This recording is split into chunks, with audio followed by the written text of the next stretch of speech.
Una delegazione di insegnanti del Veneto è stata ricevuta in Consiglio regionale, dove ha fatto presente il proprio disagio per la sentenza del Consiglio di Stato che ha escluso dalle graduatorie a esaurimento i docenti col diploma magistrale. Una questione che aveva già portato le maestre a protestare sotto l'ufficio scolastico regionale.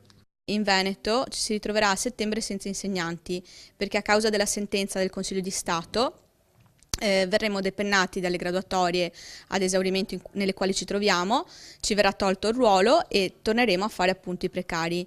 Il problema riguarda oltre 4.000 docenti in Veneto che si troverebbero a perdere il lavoro dopo anni di insegnamento, anche a causa delle nuove regole sui limiti di assunzione a tempo determinato. Non è vero che siamo docenti con solo diploma magistrale, perché fra di noi ci sono molti laureati e addirittura gente con master.